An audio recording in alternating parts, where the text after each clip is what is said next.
Assalamualaikum warahmatullahi wabarakatuh.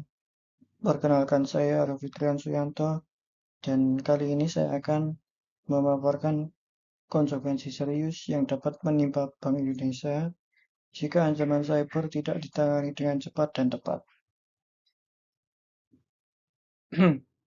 Pertama, dari sisi finansial. Kebocoran data atau gangguan operasional bisa menelan biaya yang sangat besar. Rata-rata kerugian akibat insiden ini di sektor keuangan mencapai lebih dari 6 juta US dollar per kejadian.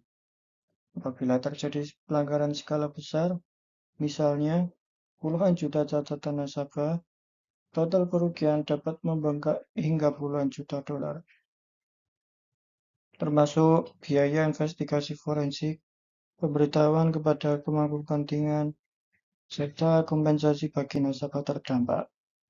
Tanpa penerapan teknologi keamanan mutakhir, biaya tersebut bahkan bisa bertambah sekitar 2,2 juta US dollar dibanding institusi yang sudah berinvestasi dalam otomasi dan AI.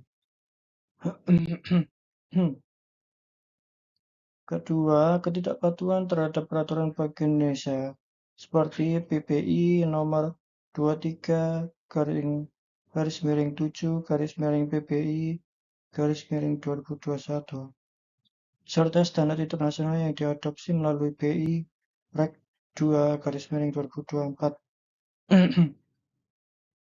akan menimbulkan risiko denda administratif. Regulasi global semacam GDPR dapat menerapkan sanksi hingga 2% dari pendapatan tahunan lembaga yang untuk BI setara dengan puluhan juta dolar AS.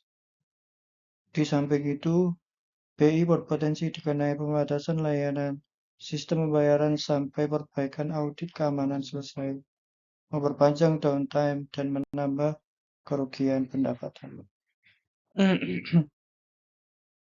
Ketiga, dari sisi operasional, kegagalan merespon insiden cyber dengan cepat akan menimbulkan downtime sistem pembayaran nasional. Setiap hari gangguan bisa menelan kerugian sekitar 5 juta US dollar bagi ekosistem perbankan yang bergantung pada infrastruktur BI. Proses clearing dan settlement akan tersendat. Aliran dana antar bank terhambat, bahkan bisa mengganggu likuiditas pasar uang. Dalam skenario terburuk, gangguan semacam ini dapat berlangsung hingga minggu, menimbulkan tekanan serius pada stabilitas keuangan nasional.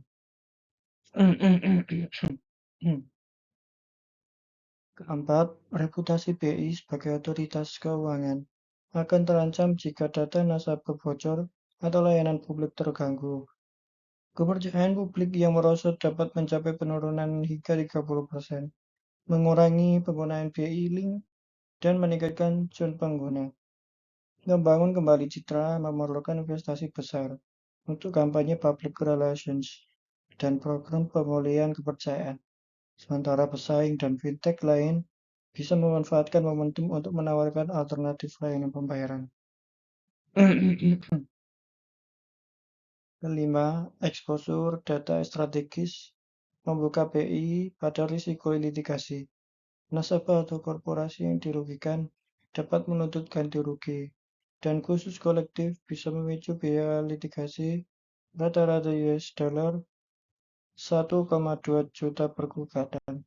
Jika puluhan ribu nasabah terdampak, BI harus menanggung beban kompensasi yang lebih besar, serta biaya hukum dan penyelesaian yang tidak sedikit. Secara keseluruhan, tanpa sistem penjagaan berlapis, mulai enkripsi AES 256, MFA, SIEM atau UEBA, hingga pelatihan cyber dan respon insiden yang terstruktur, BI menghadapi kerugian finansial besar, risiko denda tinggi, gangguan operasional berkepanjangan, kerusakan reputasi, dan beban hukum yang signifikan. Dampak-dampak ini tidak hanya mengancam kinerja BI, tetapi juga stabilitas kepercayaan publik terhadap sistem keuangan nasional. Penutup, Karenanya, investasi strategis di bidang keamanan cyber bukanlah pilihan, melainkan keharusan. Kerangka regulasi ketat, teknologi canggih, dan kesiapan tim respon insiden menjadi pilar utama menjaga BI tetap tangguh. Terima kasih atas perhatiannya. Saya harap paparan ini memperkuat komitmen kita untuk terus meningkatkan pertahanan cyber Bank Indonesia. Wassalamualaikum warahmatullahi wabarakatuh.